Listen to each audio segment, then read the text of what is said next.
تیسرا شارٹ ہے ہمارے پاس obstetrical نرسنگ. یہ ہماری دوسری بک کا نام بھی ہے اور شارٹ بھی ہے, تو ڈیفینیشن تو ہر حال میں آپ کو یاد ہونی چاہیے کہ obstetrical نرسنگ ہے کیا.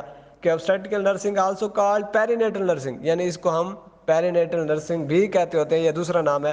از اے نرسنگ اسپیشلٹی, یعنی یہ نرسنگ کی وہ خصوصیت ہے دیٹ ورکس ود پیشنٹ, جو کہ مریضوں کے ساتھ ورک کرتی ہے, who are attempting to become pregnant, are currently pregnant or have recently delivered, جو کہ ابھی پریگننٹ ہونے کے لیے تیار ہوتے ہیں, اٹیمپٹ ہو رہے ہوتے ہیں, یا کرنٹلی پریگننٹ ہوتے ہیں, یا ہیو ریسنٹلی ڈیلیورڈ, یا ابھی ابھی ان کی ڈلیوری ہوئی ہوتی ہے.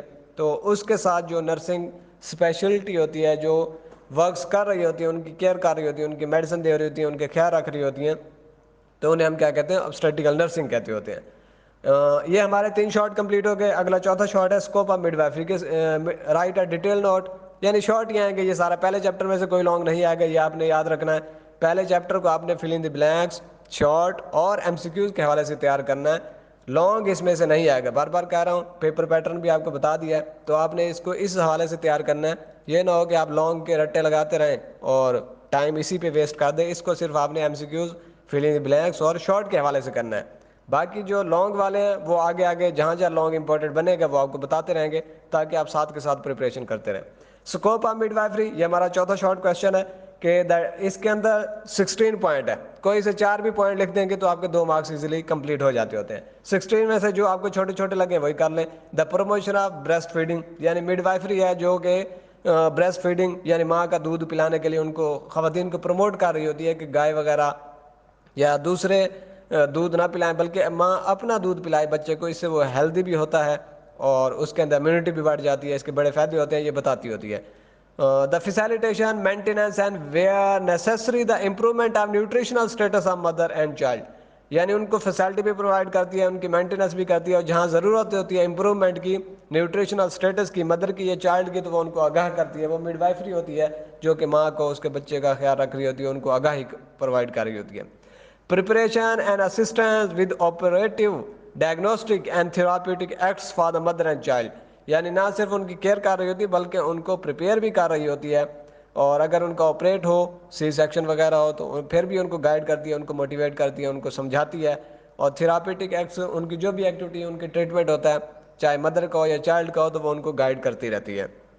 اور سپرویژن کرتی ہے over and maintenance of the supply of oxygen to the mother and child, یعنی مدر اور چائلڈ کو سپرویژن بھی کرتی ہے, اور جب انہیں آکسیجن کی ضرورت ہو تو آکسیجن بھی پرووائڈ کرتی ہے. 16 پوائنٹ ہے, کوئی سے 4 کر لیں گے آپ کا ایزیلی یہ والا شارٹ کمپلیٹ ہو جائے گا. 5واں شارٹ ہے ہمارا بیسک کمپیٹنس آف مڈ وائفری کے. ایک جو مڈ وائفری ہوتی ہے اس کے اندر بیسک کمپیٹنسی کیا ہونی چاہیے, بڑا امپورٹنٹ ہے کہ mid wife provide high quality culturally sensitive care, یعنی وہ مڈ وائف جو کہ بڑی ہائی کوالیفائی ہو, یعنی جو آپ بھی کورس کر رہے ہیں تو آپ بھی کوالیفائڈ ہو جائیں گے. جن کے پاس ڈپلومہ نہیں ہوتا, صرف سیکھ لیتے ہیں, وہ بھی بہت سارا ورک کر رہے ہوتے ہیں. دائیں آپ نے دیکھی ہوں کہ کوئی ڈپلومہ نہیں ہوتا لیکن پھر بھی وہ ورک کر رہی ہوتی, لیکن وہ کوالیفائی نہیں ہوتی. کام تو ان کو آتا ہوتا ہے لیکن ان کے پاس ڈگری نہیں ہوتی, تو اس وجہ سے ان کو ہم کوالیفائی نہیں کہہ سکتے. اور کلچری سینسٹیو, اور کلچر کے مطابق یہ سینسٹیو بھی ہونی چاہیے کہ جیسا کلچر ہو ان کو اسی کے مطابق ڈالے. یہ نہیں کہ ان کا کلچر ڈفرینٹ ہو اور ان کو دوسری معلومات دے تو وہ تھوڑا اس کو عجیب سمجھیں گے. یعنی ان کے کلچر کے مطابق ہی ان کو آگاہ کرنا ہے, اور ہیلتھ کے مطابق ہو, تو اسے ہم کیا کہتے ہیں, بیسک کمپیٹنسی آف مڈ وائفری. ٹوٹل 5 شارٹ ہم نے کیے آج, اور آپ کو پیپر پیٹرن بھی بتا دیا ہے. اس چیپٹر میں سے شارٹ اور ایم سی کیوز اور فل ان دی بلینکس آئیں گی, لانگ نہیں آئے گا. اس کو اچھی طرح لکھنا بھی ہے, یاد بھی کرنا ہے, اور ڈیلی آپ ٹیسٹنگ دیں گے تو آپ کو بڑا فائدہ ہوگا. ورنہ پوری بکیں ہم پڑھ لیں گے, جب یاد نہیں ہوگا تو پھر کوئی فائدہ نہیں ہوگا. یہ یاد رکھیں کہ LHV بہت مشکل ہے, سب سے زیادہ سپلیاں اسی میں سے آتی ہوتی ہیں. اگر آپ محنت کریں گے, ساتھ کے ساتھ یاد کرتے رہیں گے, تو آپ کو بہت فائدہ ہوگا, اور انشاءاللہ آپ کی اچھی تیاری ہو جائے گی. جو بھی آپ کو 2 لیکچر آج کے ہوئے ہیں, ان کو اچھی طرح آپ نے یاد بھی کرنا ہے, لکھنا بھی ہے, اور جب یاد ہو جائے تو اس کو زبانی لکھ کے ٹیسٹ دے دینا ہے, اور واٹس ایپ کے ضرور سینڈ کر دینا ہے, تاکہ ہمیں معلوم ہو واقعی بچے پڑھ رہے ہیں. امید ہے کہ آپ محنت کریں گے اور ساتھ کے ساتھ یاد کرتے رہیں گے. اگر آپ محنت کریں گے تو اس کا اللہ نے بھی وعدہ فرمایا کہ اللہ تعالیٰ کسی کی محنت رائے گاہ نہیں جاتا, چاہے کافر بھی ہو, وہ بھی محنت کرتا ہے تو اس کو بھی اس کی محنت کا صلہ ضرور ملتا ہوتا ہے. آپ تو پھر بھی مسلمان ہیں, اور محنت پہ ہم یقین رکھنے والے ہیں. محنت کریں گے تو انشاءاللہ اللہ کامیابی دے گا. اسٹرگل کریں, ہمت کریں, ڈیلی کا کام ڈیلی کریں, انشاءاللہ کامیابی ہوگی. اوکے, اللہ حافظ.